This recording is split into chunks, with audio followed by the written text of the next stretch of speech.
and welcome to Special Report on Agricultural Resource Council of Nigeria's Television, Abuja. I am Hilda Hamsem Fantuam.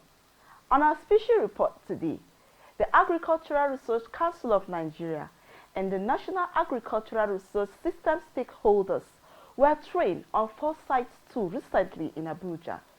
In the opening remark, the Agricultural Resource Council of Nigeria Executive Secretary, Professor Garba Hamidu Shaributu, applauded the West and Central African Council for Agriculture Research and Development, CORAF, who sponsors the program, and he appreciated them for this beautiful initiative and urged participants to make sure they implement what they learn. Well, I want to thank again CORAF for this opportunity. Let me mention more specifically Amadou and Aisha that have to struggle with all the weather, with the uncertainty within the environment to actually come in. Ordinarily, people will begin to run away to say that there is crisis in Kenya, there is crisis in Sudan, there is crisis in part of the north and all, and may not like to come. For showing courage to come and be with us, I think it's a great thing. You have shown that you are true sons of Africa, and of course, specifically the western part of Africa. So you are welcome. I also want to welcome all our delegates and our participants from the various agricultural research institutes. I've taken note of all the agricultural research institutes, and I was looking, as the administrator that I am, I was looking for a fault to find which of the, the executive director is refusing to send somebody. You know, those of us in leadership position, at times, once in a while, when you ask us to send people, we'll begin to show some form of malaise. Trying to see how we can save Naira and Kobo, especially now that we do not have allocation released to us. But I'm very happy that they have responded and responded quite positively. This is not a jamboree. This is a place for us to learn. Characteristically, when we have an opportunity to come out and interact with people at the intelligence level, we feel it is an opportunity for us to come and celebrate ourselves as being traveled. It's an opportunity for us to move into the town, to look at what is existing within the community, to go and maybe purchase in one way or the other and take, and thereby missing the subject matter that we are supposed to do. I want to repeat, this is not a jamboree. This is a place that we are expected to come and listen quite attentively. We are using people's resources. And if people gather themselves together and say, look, we are committing part of whatever it is to us, to a central pool, and then those of them within that central pool of CORAF decided to think wisely that this is an area to go, I think we should take that seriously. That is the only way we can pay them back for this show of concern and this show of dedication. Thank you very much may not be enough, but we must pay them by way of listening attentively. I want a situation where the attendance from beginning to the end is 100%. Not only that, I was told that this seminar or workshop is supposed to be interactive. I want us to all voice out what we have. I am a product of the National Institute for Policy and Strategic Studies in Kuru. What we do under this type of situation is to voice out. Whatever we say here remains in this place. And that's the more reason why. You can criticize Kora, you can criticize Shaributu, you can criticize your ED in a very, very respectful manner, with a way for us to go out there, have a resolution that we're going to change the narrative when we go back. People say the price of foodstuff is high. But you know, these two parameters that is being used to judge the Ministry of Agriculture is not within our control. Why is it not within our control? Hunger. Yes, there is hunger. That's what people think. But you never go into any village or town market without seeing yam. You will see tomato. You will see salt, you will see grains, you will see rice, you will see maize, you will see sorghum. That is our responsibility, to make sure that the food is being produced. After that, all other parameters come into play, because the subject matter of the price of foodstuff now cannot be controlled by us, because we don't control petrol, we don't control transport, we don't control the road, we don't control the market.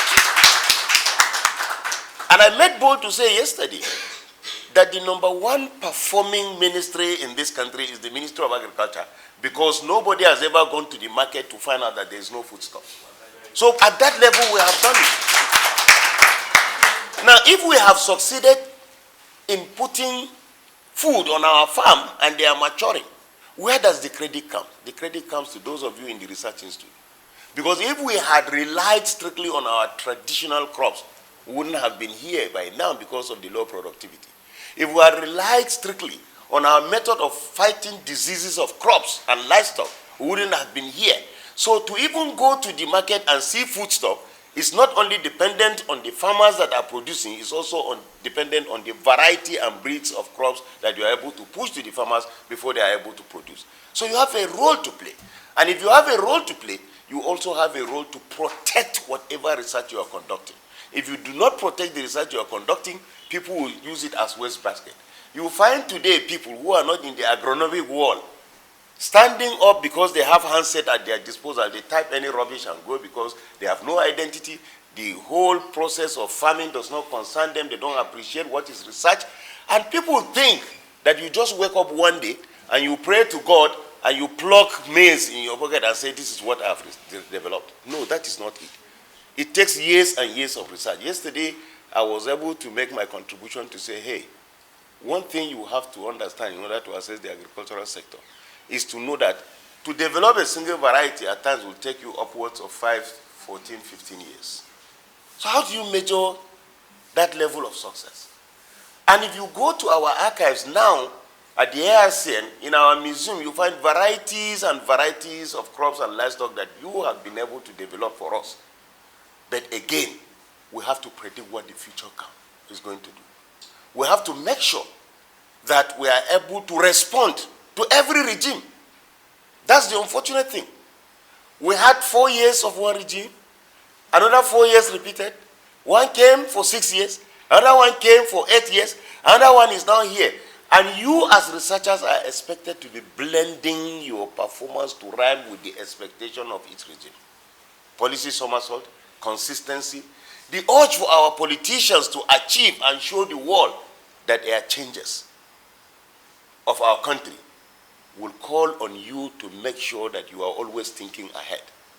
My expectation here is this, that having gotten the knowledge that you are going to be given, you should be able to predict what every regime is coming. The nature of politics and the trend of voting and the post-election waiting period should be a period for us to go back to this same lecture you're doing, reflect, come back together, think, and then advise our various EDs.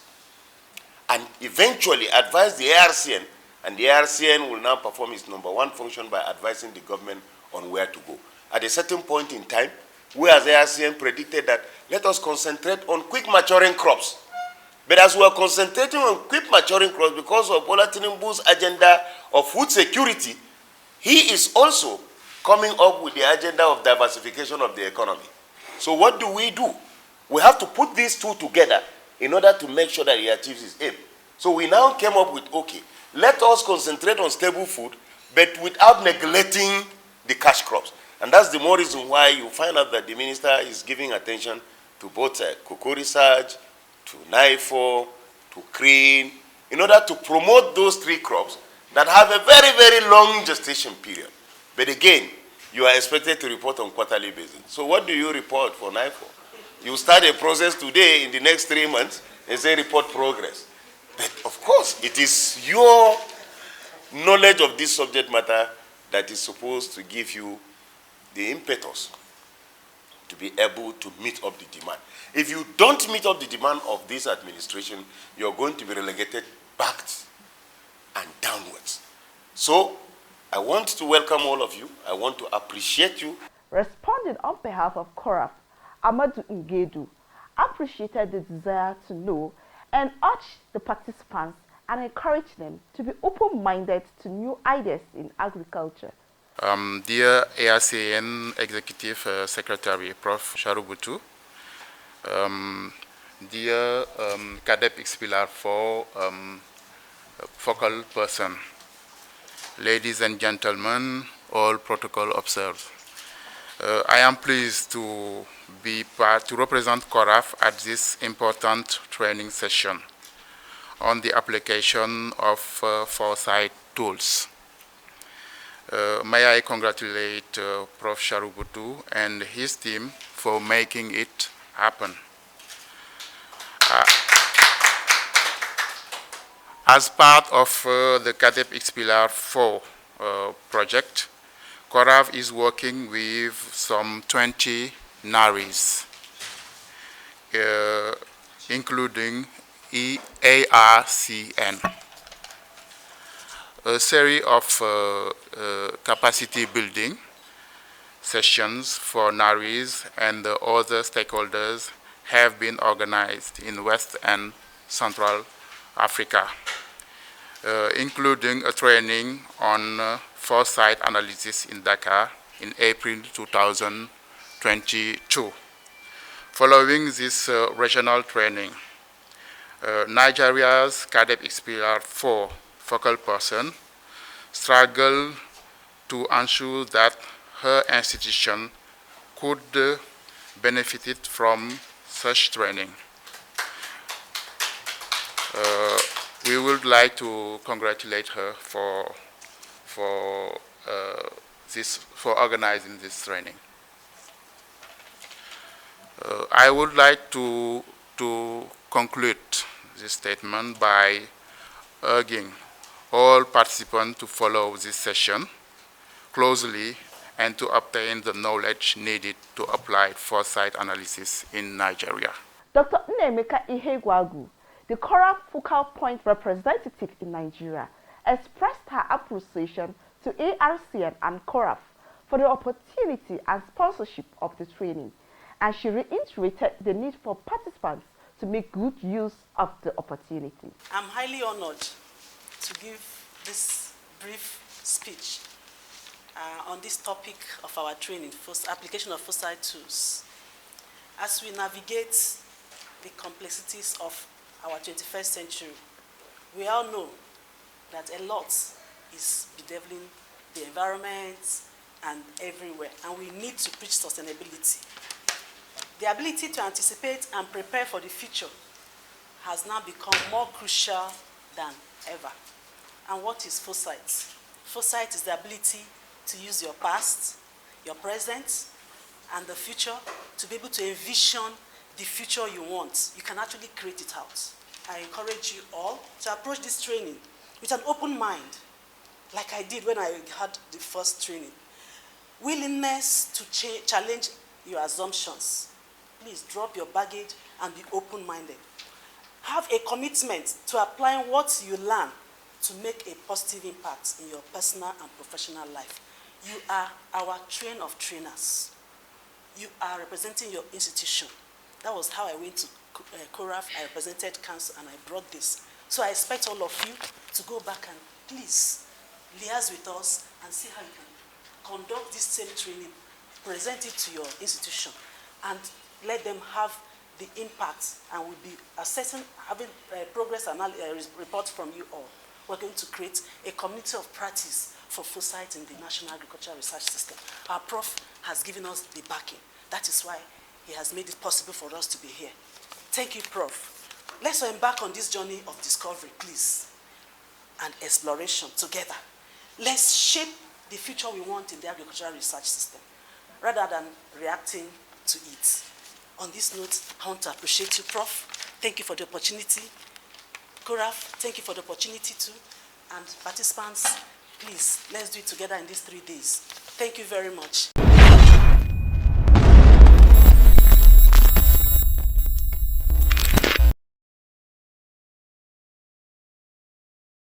The 3 days workshop, anchored by the facilitators, Fisayo Oyewale and Daniel Odediron, who explore areas like future triangle, polar gain, rich pictures in relation to climate-resilient agriculture. If we are to be a facilitator and then do this within our organizations, our institutions, we even, our friends, as the case may be, breaking the ice is one of the important things that we need to do, and we've already seen like the impact of that as well. But I think it is also important for me to walk us through who a facilitator is, and I will use us as an example. So if we are to go through different things that have been said today, I can recall that she likes mushroom. He has 3 kids. He has 4 kids. He has 3 kids. And someone here is interested in, he is a mechanical engineer and AI, and then we're talking about, is it artificial insemination or artificial intelligence?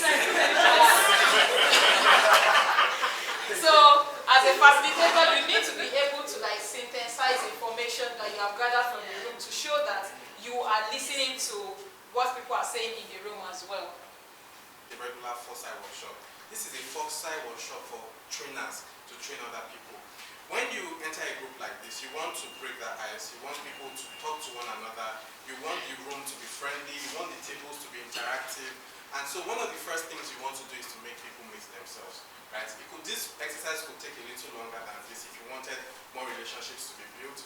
But at the base, we have laughed here, we have met one another, and by the time we go into major exercises and workshops, right, people will get to collaborate and work seamlessly. So this is the first thing you have to take away as a trainer, right? Break that ice, make people meet. Participants are optimistic that the training will go a long way in developing agriculture and their various institutions. My name is Aina Aissatou Job, and I'm the Capacity Development Officer of CORAF, that is West and Central African Council for Agriculture Research and Development. Climate change is a very big threat and problem issue that we are facing in our world, and mainly our producers, farmers. So as we know, it is a very threat that is impacting their production. So the research sector should be very proactive and should be able to face climate issues. So being here to have this training on Foresight is such an insightful, training that will help researchers to bring on the table, technologies and innovation that will help them, help producers, first of all, to shape the future by taking into account climate. When the body focal person was able to make the training, so when she came back, we sat down and decided that even though we missed this training, but we need to find a way to actually bring this training down to Arcn, not just to Arcn, but also to reach out to the Nars, so that this training will be able to be like a turning around for research and development in Nigeria.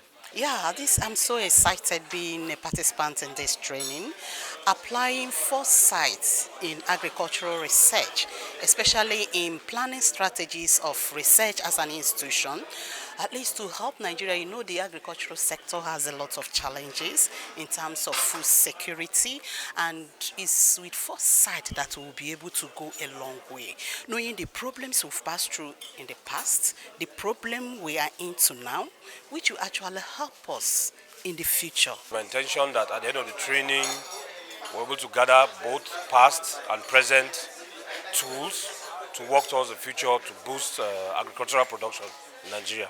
Well, from learning the tools, we would see where the gaps are in order to fill up those gaps in terms of agricultural production in the country. Initially, I anticipated that the program would just be like the normal, let's say, workshop where we all come and discuss what agriculture is and the different activities we carry out in our various institutions. But today being the end of the program, I would say I'm like wowed on the level of knowledge I have gathered from what Foresight is. Different analysis to learn about the future, like the rich picture analysis and the rest of it. On coming here, it's like, what will this training be all about? We are like, oh, how will it look? There are so many surprises, so many anticipations, so many things bubbling in our minds on how will this training be. What is this Foresight all about? Is it a special tool? Is it a statistical package? Is it what? But on coming here, we discovered that indeed it's still a kind of training we all need, all leaders need in this nation to grow this nation to our desired place. I want to just get back on some of the things we have learned from this training. One is practical application of many fossil truths. One of them, we call it future triangle. You look at it and say, oh, what is future triangle? Yes, future triangle is just like a tool, just to help us to see where we are desiring, which is the future, which is the pull that pull us to the desired future we hope to have in this nation. And we have the push, which are the present situations, present occurrences, incidences we experience that can actually push us. Some of these things can be the presence of technologies and all other opportunities we have in this nation to push us to that desired country we all dream to have. At the same time, at the third angle, we have the weights, the challenges, the issues, pulling us down, hindering us from getting to that desired future. What do we now do? We now see how we manage the combination of our push, which are the opportunities we have, alongside with our weights, our threats, our challenges, our issues, to make sure we manage it too and get to desired dream we all hope to have in this nation. We learn about causal layer analysis, which help us to dig down into the root cause of the experience we actually seeing. Oh, for example, we talk about high unemployment. What leads to high unemployment? We now dig down, studying from the system, looking at what are the direct causes of this unemployment. Is it high level of graduates we have? Is this low job? Is this low production? What and what and what? It helps us to just identify what are the direct causes. And far below that, we have the what we call worldview. This helps us to just understand in deeper why is that what causing what we are experiencing. And after which, we now go deeper also to see the underlying cultural norms and the likes that can actually leads to the other, that gets in touch, that later determine what we have at the unemployment.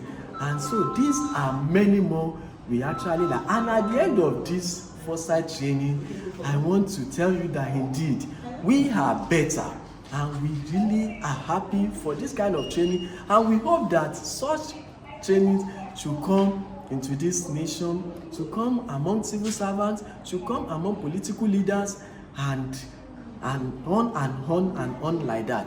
So, do you desire to have this training? Get in touch with Arcn and you have the best.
you for watching this special report on Arcn and Nars National Stakeholders Foresight Workshop held recently in Abuja.